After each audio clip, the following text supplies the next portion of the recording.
What if I told you you don't actually need more hustle to get the results that you want? Instead, you actually just need to plan, and a much slower plan. Well, today in this video, we're going to talk a little bit about discipline, about motivation, and how to actually build a plan to achieve the goals that you want at the right pace for consistency, which avoids burnout. Currently, there's an issue, the burnout trap issue, where most of us don't have our desired goals, we don't have the life that we want, yet we get these random sparks of motivation where suddenly we feel like we can change the world and achieve everything all in the space of one day. When the weekend comes around, you're back to your old self again. Nothing's changed, you've just gone on a repeating loop. Now, today we're going to talk about how to break this loop and make it more sustainable. The truth is as well, we start too quickly. We want our goals to be done by the next week.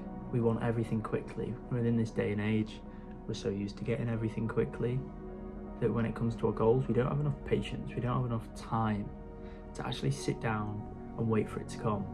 You know, we typically overestimate what we can do in a day or a week, but severely underestimate what we could get done in a month or even a year.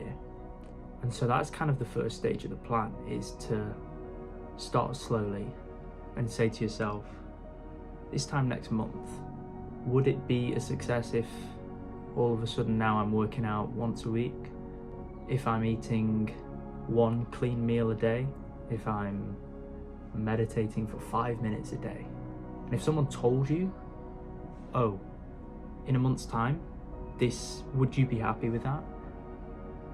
If you're in the situation you're in now, where you're unmotivated and don't have what you want, you probably would take that as a yes, you definitely want that.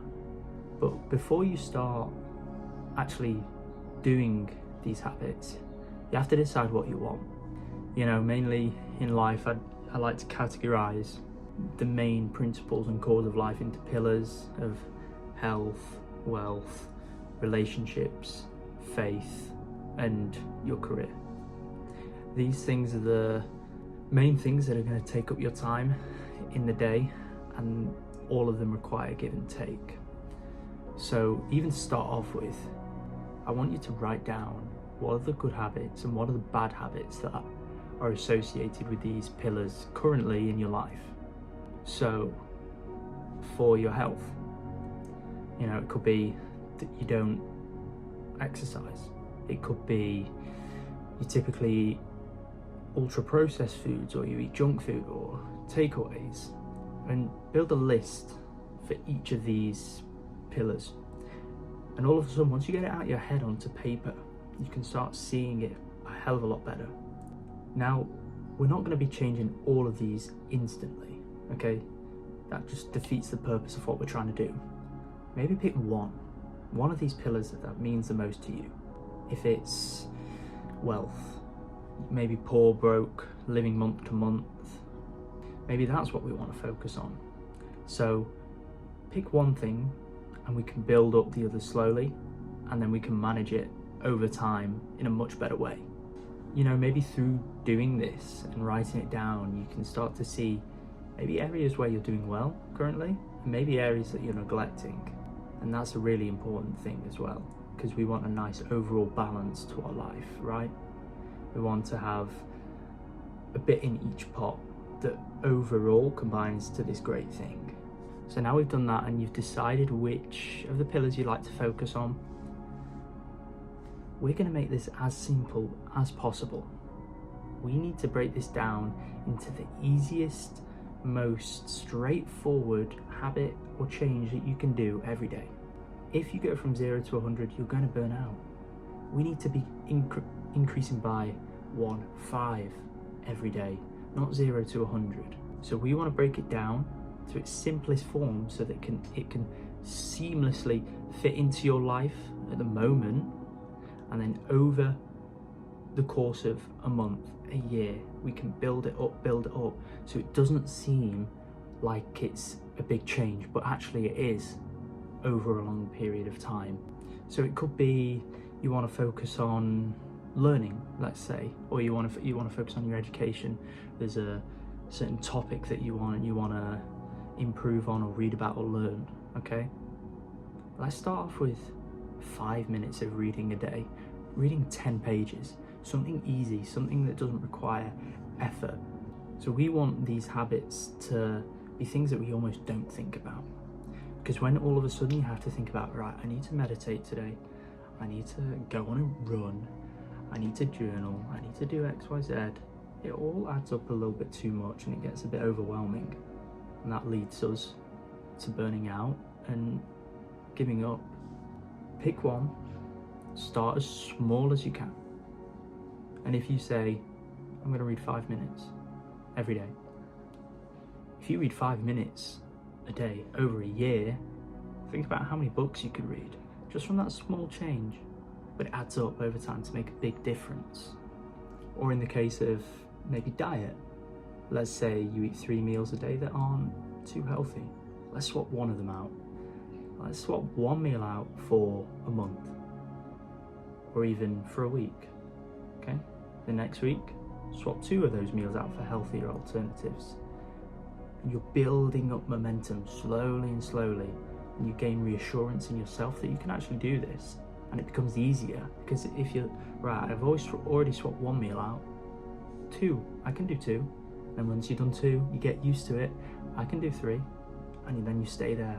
You're creating these new levels for yourself, these new levels of maintenance by doing this. Now, a good thing that helps with reaching goals and having discipline is accountability. It's something not a lot of people have in themselves. Our own selves are the best at giving the best excuses, right? I'm sure we've all been there and done things where we tell ourselves excuses.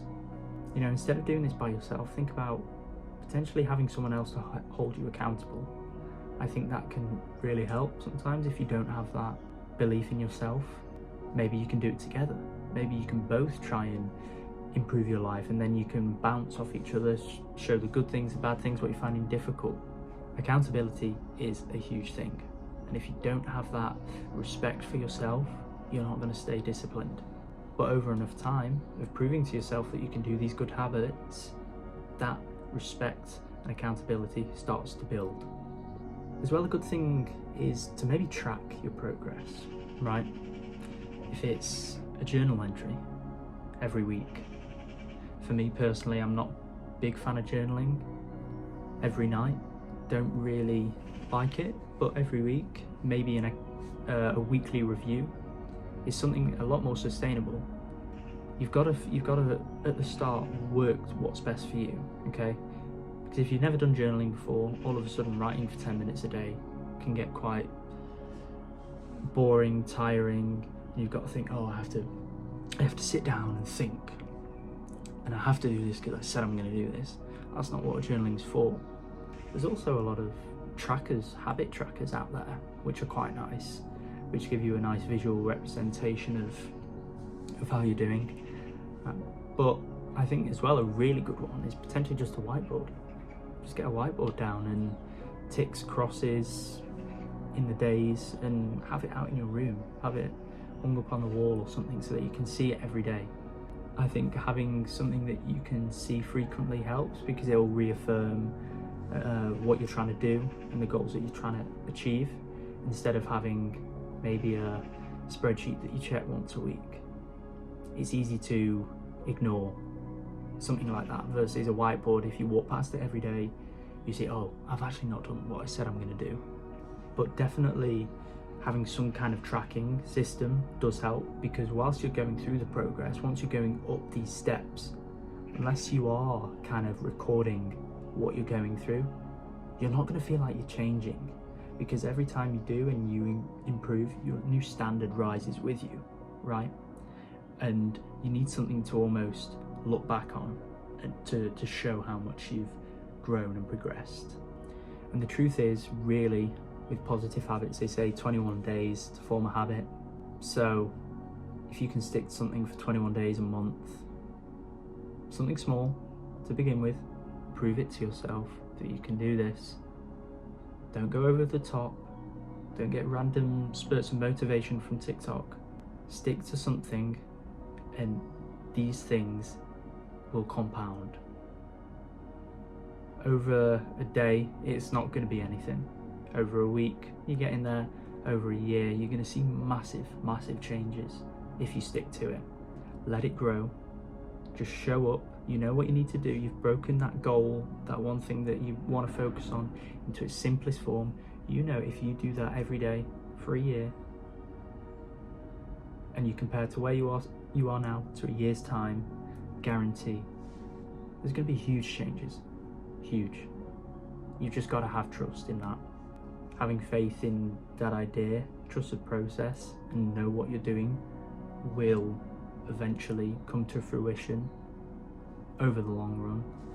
That's what you got to keep telling yourself, because if you don't, then you're going to be like, what's this for? What's all this for? So anyway, we talked a little bit about that today. I hope you've enjoyed it. So let me know. Let me know if there's anything that you're wanting to change, any habits that you're going to maybe now start. And use the comments section below. As I said, I mentioned about accountability before. The comment section is a great way for something like that. The next time you get the random spurts of motivation from your TikTok, from your motivational highlight reels on TikTok, come back to this video. Say, I don't need to do everything by tomorrow.